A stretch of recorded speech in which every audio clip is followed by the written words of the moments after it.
Right, in this video, we're going to be taking a deep dive into Combinator selectors. We'll be talking about the Descendant selector, the Direct Descendant selector, the Adjacent Sibling selector, and the General Sibling selector. Fasten your seatbelts, here we go. So what are Combinator selectors? Combinator selectors combines two or more selectors to target elements based on their position relative to each other. Now, I do want to give a bit of a heads up at this point. The Combinator selectors we're going to look at are just not that commonly used in CSS. This video may seem quite overwhelming going through each of these selectors, but I honestly wouldn't worry about it too much. It's something you just need to know about and probably aren't going to be using them that much in practice. There's four main types of Combinator selectors. The first is called the Descendant or Child selector, and looks like this. And this selector I do sometimes use. It's definitely the more commonly used one compared to the others we'll look at.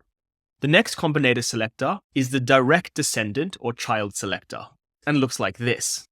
The next one is the Adjacent Sibling selector, which looks like this. And the last one is the General Sibling selector, which looks like this. Now, these three I don't really use, and they're not overly common. So as you can see, each of these selectors is combining two selectors, and we're going to go through each one now to see how they work. We'll start off with the Descendant selector. This targets all children elements of a parent. We have a selector, then a space, followed by another selector. In this case, div space p. Let's have a look at a snippet of HTML to see how this works. This HTML is a short article of my favorite Will Smith movies. We've got a containing div element with the class of article, and inside the div we have an h1, two paragraphs, and then another div which contains an unordered list and a paragraph. So let's look at a CSS rule and see the Descendant selector in action. This first class, article, we would call the parent, and the paragraph type selector is the child. So inside our HTML, the class article is on this div, which is the parent, and the paragraph here and here are what we call direct children. They're direct children of the parent. We also have a paragraph down the bottom here inside the nested div. This would be considered a grandchild. Now, the Descendant selector targets all children element of the parent, so all three paragraphs here would be blue. Now, just a small note, we can use any type of selectors. In the example I showed you, we used a class selector, which was the parent, followed by a type selector, which was the child. But we can use any selectors.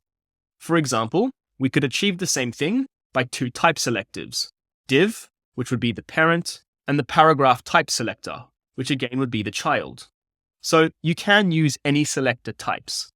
The important thing to note is that the first selector you choose is the parent, followed by a space, followed by the second selector, which will be the child. So let's have a play around with this in VS Code.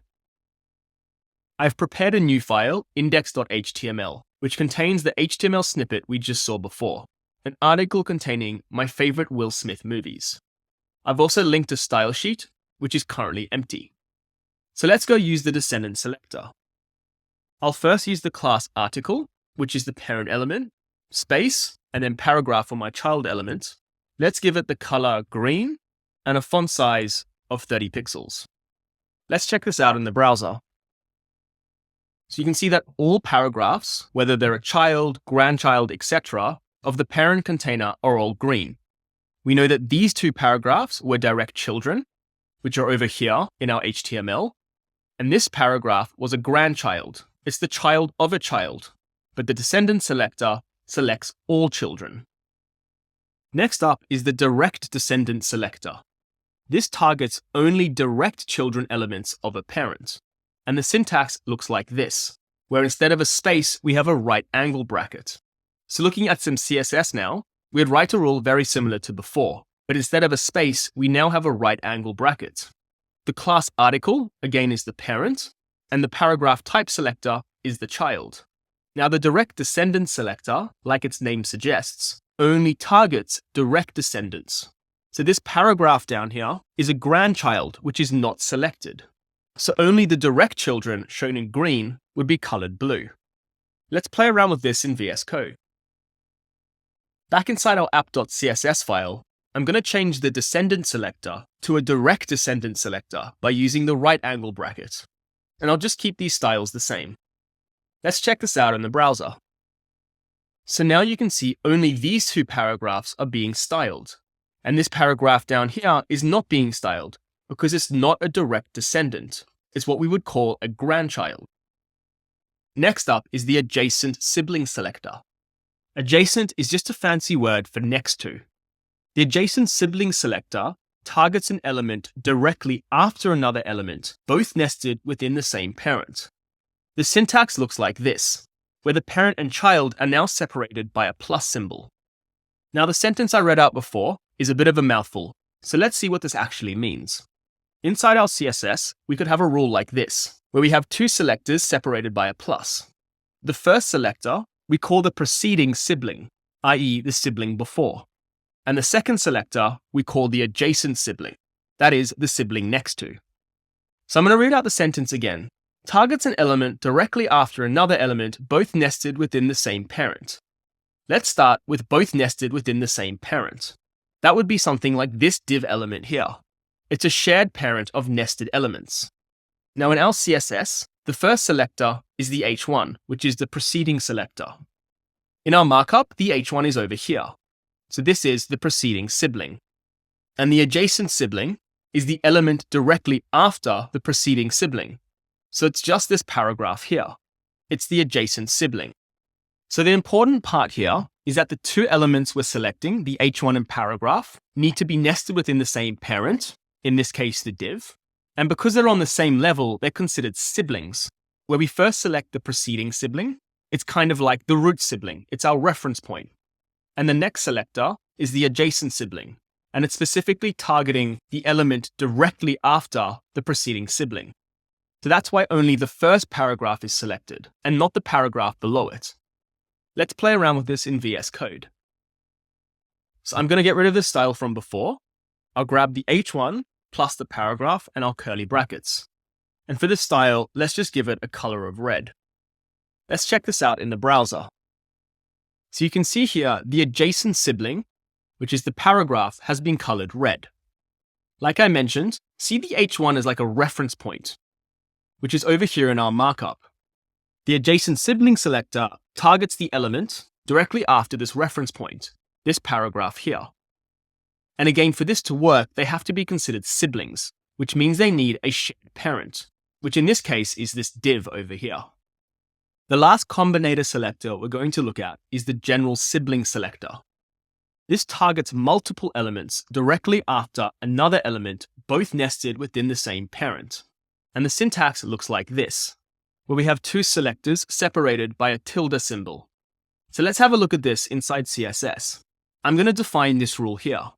The h1 is again considered the preceding sibling, and the paragraph is now referred to as subsequent siblings. The general sibling selector is pretty similar to the adjacent sibling selector.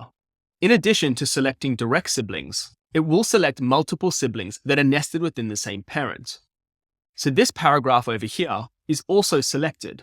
The first and second paragraph are both subsequent siblings of the heading. The paragraph down here is not a sibling of the heading, so won't be selected. Let's look at this inside VS Code. So all I'm going to do is remove the plus symbol and replace it with a tilde, and I'll keep the style the same. So let's check it out in the browser. So you can see now, both this paragraph and this paragraph are styled red, whereas before, with the adjacent sibling selector, only this paragraph was styled red. And we can also see that this paragraph is not styled. Now, all these Combinator selectors are pretty intimidating. As I mentioned, don't really worry about them. And besides the Descendant selector, which is definitely the easiest one to understand, I'm not really going to be using these throughout the bootcamp. But I just want you to know about them in case you see them out there in the wild. Let's finish off this video by continuing to add to our summary card pseudo classes and specificity. In this video, we looked at Combinator selectors. We saw there were 4 different kinds of Combinator selectors. We had the Descendant selector, where we used 2 selectors separated by a space. We had the Direct Descendant selector, where we have 2 selectors separated by a right angle bracket. We have the Adjacent Sibling selector, where we have two selectors separated by a plus symbol, and we have the adjacent sibling selector, where we have two selectors separated by a tilde symbol. As I've mentioned a few times now, I know these combinator selectors are quite overwhelming, and the good news is we don't rarely use them. So I wouldn't worry too much about them. I would just remember what the Descendant selector does, as you will sometimes want to use that. Don't forget, you can download all the summary cards and presentation slides from the bootcamp in the link in the description below.